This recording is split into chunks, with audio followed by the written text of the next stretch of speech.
Good morning friends, AD civil services classes में आपका स्वागत है। फ्रेंड्स, आज से मैं एक नया सीरीज शुरू करने जा रहा हूं, जिसका 3 पार्ट है। इस सीरीज का नाम है सर्वाइवल सीरीज। तो इसका जो पहला पार्ट है, उसमें जो 60वीं मेंस में जो पेपर होने वाला है इस बार, पेपर 1 और पेपर 2, उसका जो करंट वाला सेक्शन है, उसमें कुछ एक्सपेक्टेड क्वेश्चन का मॉडल आंसर बताऊँगा। इसके बाद जिनका हिंदी लिटरेचर ऑप्शनल है, उनके लिए भी मॉडल आंसर बताऊँगा मैं। लगभग 35 क्वेश्चन रहेगा जो इस बार आ सकते हैं। आपको भी पता है 12 में 6 लिखना होता है, तो 35 क्वेश्चन का मैं अगर मॉडल आंसर तैयार कर दूँ तो आराम से 5-6 उससे रह जाएंगे। और जो तीसरा है वो 68वीं पीटी के लिए है। और 60वीं पीटी में मेनली मैं 1100 क्वेश्चन कराऊंगा। मेरा एक दोस्त है वो कराएगा इस पर, और उसमें अधिक से अधिक क्वेश्चन जो 60वीं पीटी में आ सकता है, हमारी यही तैयारी रहेगी कि अधिक से अधिक क्वेश्चन उससे लड़ जाए और आपके लिए काफ़ी हेल्पफुल हो। तो आज ये मेरा सर्वाइवल सीरीज का पहला लेक्चर है। इसमें मैं जो पेपर 1 का जो आयर का जो सेक्शन है, उसका मैं कवर करा रहा हूँ। मैं दोनों से कवर कराऊंगा, पेपर 1 का आयर वाला सेगमेंट, और पेपर 2 का जो साइंस एंड टेक है, गवर्नेंस और इकोनॉमी वाला सेक्शन, जो करंट के रिगार्डिंग आते हैं क्वेश्चन, उसको मैं कराऊंगा। ये मेरे लिए मॉडल आंसर के रूप में रहेगा।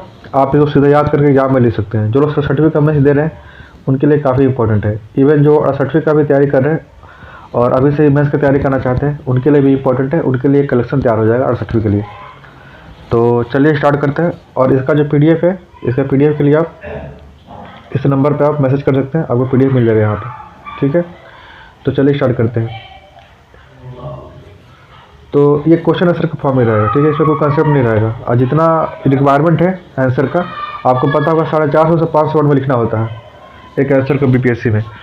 तो ये जो मेरा आंसर है, ये लगभग 600 वर्ड में है। 600 इसलिए क्योंकि इतना याद आप जब याद करके जाते हैं तो एग्जाम में आपका 80% 70% नहीं आ पाता है।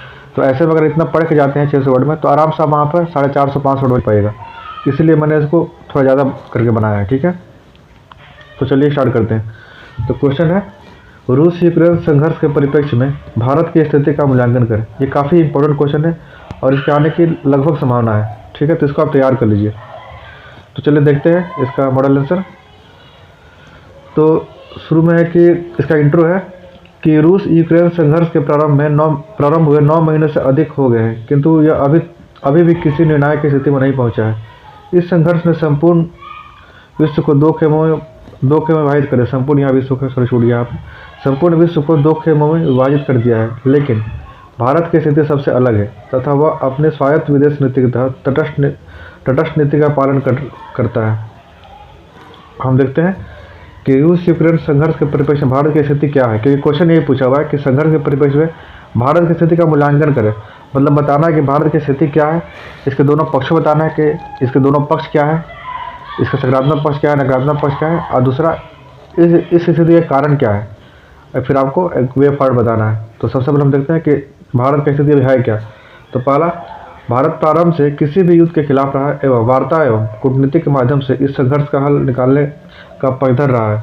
दूसरा, भारत यूक्रेन में रूस की सैन्य कार्रवाई की निंदा करने वाले संयुक्त राष्ट्र महासभा के संकल्प से स्वयं को अलग कर लिया। जितना भी संकल्प पारित हुआ, भारत उसको अपना न्यूट्रल पर्सपेक्टिव रखा, न पक्ष में न विपक्ष में। भारत अमेरिका द्वारा प्रायोजित संयुक्त राष्ट्र रक्षा परिषद के उस प्रस्ताव से भी दूर रहा जिसमें यूक्रेन के विरुद्ध रूस की आक्रामकता की कड़ी निंदा की गई थी। चौथा, भारत पश्चिमी राष्ट्रों द्वारा एक तरफा रूस पर लगाए गए प्रतिबंधों का समर्थन नहीं करता है तथा संघर्ष को दोनों पक्षों के बीच आपसी सहमति एवं बातचीत के माध्यम से इसे खत्म करने का विश्वास रखता है। पांचवा, भारत अमेरिका तथा पश्चिमी राष्ट्रों के दबाव के बावजूद रूस से लगातार कच्चे तेल की आपूर्ति कर रहा है तथा वह इसे राष्ट्रीय हित हेतु उचित मानता है। आप देखिएगा कि अभी जो आयात है कच्चे तेल का, वो रूस से काफ़ी बढ़ गया है। शायद वो पहले या दूसरे स्थान पर आ गया आयात के मामले में रूस। इसके बाद छठा पॉइंट, हाल ही में भारत के प्रधानमंत्री द्वारा रूस के दौरे के संदर्भ में पुतिन को यह कहा जाना कि यह युद्ध का समय नहीं है का समर्थन फ्रांस जैसे राष्ट्रों ने भी किया। अभी कुछ दिन पहले ही भारत की यात्रा हुई थी रूस की, प्रधानमंत्री ने रूस की यात्रा की थी। पुतिन के सामने उन्होंने ये बात बोला कि ये it is not era of war, मतलब युद्ध का समय नहीं है।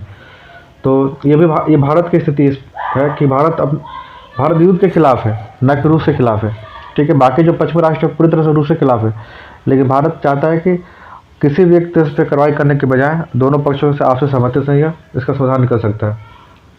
तो भारत की स्थिति है। ठीक है, अब हम आगे देखते हैं। आपको बताना है कि भारत का जो ये स्थिति है तटस्थ रहने का, इसके पीछे कारण क्या है। कुछ ना कुछ तो मजबूरी रही होगी। ऐसा तो नहीं है कि भारत का रूस से कोई रिलेशन उस तरह का है। कोई ना कोई तो कारण जरूर आता है। तो सबसे पहला कारण है ऊर्जा आवश्यकता है, क्योंकि राष्ट्रीय हित में ही कोई भी देश अपना निर्णय लेता है विदेश नीति के संदर्भ में। तो पहला है ऊर्जा आवश्यकता। भारत अपने कुल कच्चे तेल का 85% से अधिक आयात करता है। रूस यूक्रेन संघर्ष ने कच्चे तेल की कीमतों में रिकॉर्ड वृद्धि की है, जिसका असर भारत का आयात बिल पर नकारात्मक रूप से होता है। रूस भारत को सस्ते कीमत पर कच्चा तेल उपलब्ध करा रहा है। दूसरा, रक्षा उपकरणों पर निर्भरता। भारत अपने रक्षा उपकरणों के कुल आयात का 60% से अधिक रूस से आयात करता है। साथ ही वर्तमान रक्षा हार्डवेयर का रखरखाव हेतु रूस पर निर्भर है। ऐसे में रूस के खिलाफ मतदान नहीं कर सकता। आपको भी पता होगा कभी मैक्सिमम जो हम लोग मंगाते हैं ये हार्डवेयर रक्षा उपकरण का, वो रूस से मंगाते हैं 60% अराउंड। और उसका मेंटेनेंस के लिए उसका जो पार्ट पुर्जा होता है वो रूस से ही आता है अभी भी। तो ऐसे में हम सीधे रूस के खिलाफ नहीं आ सकते। तीसरा जो पॉइंट है भारत रूस ऐतिहासिक संबंध। पूर्व में कई ऐसे मौके आए हैं जहां पश्चिमी राष्ट्र एवं यूएसए भारत के खिलाफ थे, वहीं रूस हमेशा से भारत के पक्ष में उठा रहा है, चाहे 1971 का भारत पाक युद्ध हो या संयुक्त राष्ट्र सुरक्षा परिषद में कश्मीर का मुद्दा हो। इससे भारत पर रूस एवं यहाँ के लोगों की विश्वसनीयता एवं गुडविल हमेशा बनी रही है। ये करके एक दबाव काम करता है कि भारत हमको रूस के खिलाफ नहीं जाना है। चौथा, भारत के गुटनिरपेक्षता का सिद्धांत। ये बहुत इंपॉर्टेंट है।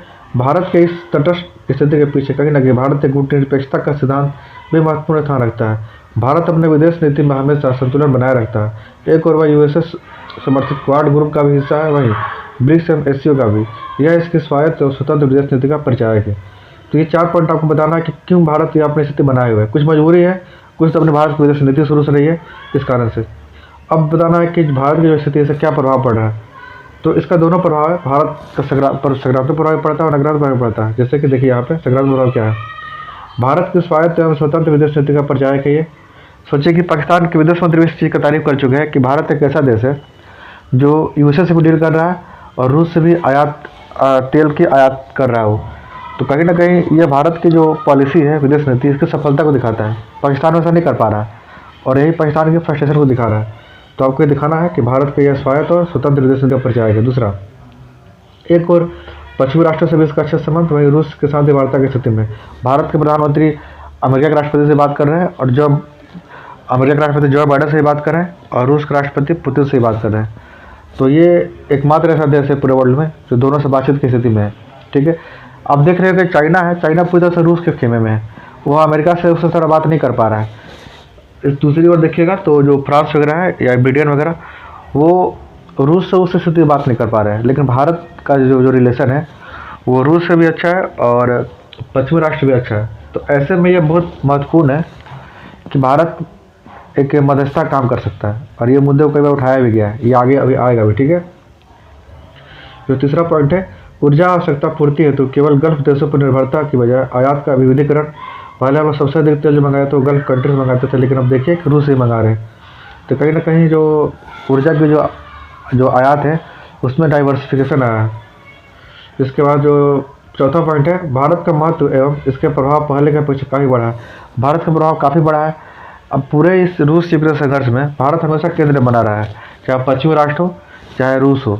भारत की स्थिति हमेशा रही है और भारत को लेकर हमेशा देश को कोई टिप्पणी करते ही रहते हैं, चाहे वो किसी रूप में करें, कि भारत कहीं ना कहीं प्रभाव दिखाता है वर्ल्ड लेवल पे। चाइना का देखा जाए, चाइना भले कितना ही बड़ा देश है पर उसका उतना प्रभाव नहीं रहा जितना भारत का रहा इस संघर्ष के परिप्रेक्ष्य में। अब आते हैं नकारात्मक प्रभाव। तो कुछ नकारात्मक प्रभाव इसके हैं। तो जो पहला पॉइंट है विभिन्न मंचों पर पश्चिमी राष्ट्रों द्वारा दबाव का सामना किया जाना। अब इसलिए सामना तो करना ही पड़ेगा, क्योंकि हम लोग जो तटस्थ नीति अपना रहे हैं वो डायरेक्टली रूस को समर्थन में जा रहा है। उन लोग पश्चिमी राष्ट्र की अपेक्षा, पश्चिमी राष्ट्र का ऐसा मानना है कि भारत जो तटस्थ नीति अपना रहा है वो रूस के समर्थन में है। तो दबाव तो सामना करना ही पड़ेगा। जैसे यहाँ पर देख लीजिए, विदेश मंत्री एस जयशंकर द्वारा विभिन्न अंतर्राष्ट्रीय मंचों पर लगातार रूस द्वारा कच्चे तेल आयात के मुद्दे पर घेरा जाना। भारत कच्चा तेल जो आयात कर रहा है तो ये माना जा रहा है कि भारत रूस को कहीं ना कहीं मॉनेटरी रूप से सपोर्ट कर रहा है। तो यहाँ पर एक दबाव का सामना करना पड़ता है। हालांकि जो विदेश मंत्री एस जयशंकर है उन्होंने काफ़ी अच्छे से इसका जवाब दिया कि भारत अपने राष्ट्रीय हित में ऐसा कर रहा है, भारत की इसकी आवश्यकता है। दूसरी बात, जो गैस की जो खरीद है वो अभी भी कहीं ज़्यादा है भारत की तेल की अपेक्षा। तो भारत ने इसको जो हिपोक्रेसी थी पश्चिम के राष्ट्रों को, उसको मतलब काफ़ी सटीक तरीके से तोड़ा है। जो दूसरा पॉइंट है, क्वाड जैसे चीन रूस विरोधी मंच पर सदस्य देशों हेतु साझा निष्कर्षों में भारत की स्थिति स्पष्ट नहीं। इससे सदस्य देशों में विश्वसनीयता में कमी होती है। उदाहरण, क्वाड सम्मेलन में हमेशा रूस की एकतरफा निंदा करने से बचता रहा है, जबकि सभी सदस्य राष्ट्र इसके समर्थन में। अब देखिएगा, क्वाड में अमेरिका हमेशा ये चाहता था कि कम से कम क्वाड में भारत रूस के खिलाफ बोल दे, लेकिन भारत हमेशा बोलता है कि मैं क्वाड के यूज हम रूस के खिलाफ नहीं कर सकते। क्वाड बना इंडो पैसिफिक के डेवलपमेंट के लिए और चाइना के काउंटर के लिए बना, ना कि रूस के काउंटर के लिए। रूस के काउंटर के लिए तो ऑलरेडी नाटो है ही, भारत का ये पक्ष रहा है। तो भारत का पक्ष बिल्कुल सही है इस मामले में, लेकिन अब भी जानते हैं कि कहीं ना कहीं दबाव का सामना करना पड़ता है, और जो सदस्य राष्ट्र है एक दबाव बनाते हैं, और इससे जो मेंबर है क्वाड के, उसके बीच कहीं ना कहीं एक जो विश्वसनीयता है उस पर कहीं ना कहीं प्रभाव पड़ता है। तो ये भी एक नेगेटिव पॉइंट है। फिर जो तीसरा पॉइंट है, देश के अंदर मुद्रास्फीति वृद्धि एवं विदेशी मुद्रा भंडार में लगातार कमी। CPI इन्फ्लेशन पता है आपको 7% से अधिक हो गया है।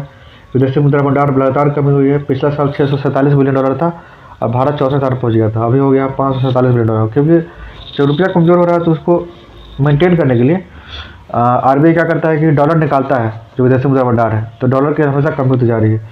दूसरी बात है, कच्चे तेल का जो दाम बढ़ रहा है, तो उसमें आयात भी लगातार बढ़ता चला जा रहा है। तो ये एक नेगेटिव पॉइंट है। जो चौथा पॉइंट है, रूस यूक्रेन संघर्ष ने भारत के रक्षा उपकरण में रूस पर एक तरफा निर्भरता को उजागर किया है, जो किसी भी संप्रभु राष्ट्र के लिए अच्छा संकेत नहीं है। ये बात सही है कि कल को अचानक हमारे युद्ध हो जाते चाइना से, तो रक्षा उपकरण के मामले में अभी भी हम रूस बहुत अधिक निर्भर है। तो दूसरे देश पर निर्भर होकर हम किसी राष्ट्र से हम लोग युद्ध नहीं कर सकते हैं। तो इसके लिए ज़रूरी है कि भारत अपने जो रक्षा उपकरण उसमें आत्मनिर्भर बने। तो आगे के आपको यही सारा पॉइंट बताना है, जो समस्या अभी भारत झेल रहा है उसको कैसे दूर करें, इसके बारे में आपको आगे बताना है। ठीक है, तो ये यही आगे की राह है। आगे की राह भी लिख सकते हैं आप, या उपाय, दोनों में से कोई एक लिख दीजिए, चल जाएगा काम आपका। तो आगे की राह में पहला पॉइंट है, कच्चे तेल का विकल्प ढूंढना। इसके लिए भारत सरकार इलेक्ट्रिक व्हीकल एवं पेट्रोल में एथेनॉल ब्लेंडिंग पर जोर दे रही है। आपको पता होगा कि भारत का टारगेट 2025 तक 10% एथेनॉल ब्लेंडिंग का हो गया। दूसरा, रक्षा उपकरणों में आत्मनिर्भरता एवं इस क्षेत्र में निजी क्षेत्र की भागीदारी बढ़ाना। इस क्षेत्र में भारत अच्छा काम कर रहा है, प्राइवेट प्लेयर को बढ़ावा दे रहा है। अब बहुत सारे जो रक्षा उपकरण का जो आयात भारत करता था उस पर प्रतिबंध लगा दिया गया। तीसरा, आयात है तो डॉलर पर निर्भरता कम करना। जैसे इस मामले में रुपया रूबल ट्रेड डील इस दिशा में सराहनीय है। ये किया गया है रूस के साथ कि हम लोग रुपया रूबल में ट्रेड करेंगे। इसके साथ अन्य देश भारत ऐसा कर सकता है। और एक उपाय ये भी है कि हमारा जो UPI सिस्टम है इसको यूनिवर्सल किया जाए और रुपया को अंतर्राष्ट्रीयकरण किया जाए। जैसे कि अभी आप देख रहे होगा कि सिंगापुर, भूटान और UAE जैसे देश जो भारत से जिनका व्यापार ठीक ठाक है, वे अपने UPI को एक्सेप्ट कर रहे हैं। तो ये एक अच्छा उपाय है लॉन्ग टर्म के लिए। फिर जो चौथा है, युद्ध को तत्काल रोकना एवं दोनों पक्षों द्वारा संघर्ष विराम की स्थिति हेतु तैयार करना। भारत तो हमेशा इसके पक्ष रहा है कि युद्ध को तत्काल रोका जाए। तो ये सारे इसका एंगल हो गया। ठीक है, कि भारत की स्थिति क्या है, स्थिति के कारण क्या है, इस स्थिति के कारण के सकारात्मक और नकारात्मक पक्ष क्या है, और भारत को आगे क्या करना चाहिए, ये सारा पॉइंट है। अब एक अच्छा सा निष्कर्ष आपको लिखना है, ये लिखा हुआ है। निष्कर्ष हम कह सकते हैं कि रूस यूक्रेन के परिप्रेक्ष्य में भारत की स्थिति अपने राष्ट्रीय हितों को ध्यान में रखकर लिया गया है। इसके साथ ही भारत की यह स्थिति दोनों देशों के मध्य वार्ता के दृष्टिकोण से महत्वपूर्ण है। 2023 में भारत में होने वाले G20 शिखर सम्मेलन में इस संघर्ष के संदर्भ में भारत की भूमिका निर्णायक हो सकती है। आपको पता होगा कि जो 2023 का G20 सम्मेलन होने वाला है उसकी अध्यक्षता भारत कर रहा है, यानी भारत उसकी मेजबानी कर रहा है, भारत में होने वाला हो। तो इस संदर्भ में देखा जाए तो भारत एक ऐसा देश है जिसके संबंध रूस से भी अच्छे हैं और जिसके संबंध अमेरिका और पश्चिमी राष्ट्रों से भी अच्छे हैं, यानी यूक्रेन से भी बात कर सकता है भारत। तो ऐसे में भारत एक ऐसा देश बन सकता है मध्यस्थता वाला, जो दोनों को एक साथ लाकर एक मंच पर लाकर बातचीत के माध्यम से इस युद्ध का समाधान कर सकता है। और 2023 में जो होने वाला है G20 सम्मेलन, उसमें यह बात देखना होगा कि भारत इसमें क्या भूमिका निभाता है। ठीक है, तो इस तरह से पॉजिटिव कंक्लूजन देना आपको। तो इस तरह से आप देख रहे हैं कि ये जो पूरा क्वेश्चन था लगभग 4 पेज में, ये हालांकि BPSC में थोड़ा गैप रहता है तो ये 5-6 पेज में चला जाएगा। तो लगभग ये 600 वर्ड के अराउंड होगा ये। तो इसीलिए मैंने लिखा ताकि कुछ पॉइंट आपके दिमाग से निकल भी जाए, और अगर आप इसका 60-70 पर लिख के आते हैं तो आपको अच्छे मार्क्स मिल जाएंगे, क्योंकि एग्जाम में 450 वर्ड में लिखना होता है। तो ये मेरा पहला मॉडल आंसर था। इस तरह से मैं और भी मॉडल आंसर लाऊंगा। लगभग मेरा टारगेट है कि 50 मॉडल आंसर लाऊं पेपर 1 और पेपर 2 में, ताकि आपको एग्जाम डायरेक्ट क्वेश्चन से लग जाए। क्योंकि अगर आप पहले से प्रैक्टिस कर गए हैं, जो क्वेश्चन जो एग्जाम में जो आया है क्वेश्चन, उसका पहले से प्रैक्टिस आपका है, तो बिल्कुल लोड नहीं रहता है और हाथ काफ़ी तेज चलता है। ठीक है, तो मेरा पर्पस यही है। आप बताइएगा कैसा लगा वीडियो आपको, और PDF के लिए आप इस पर मैसेज कर सकते हैं, आपको PDF से मिल जाएगा। ठीक है, तो ठीक है फ्रेंड्स, मिलते हैं अगले लेक्चर में। धन्यवाद।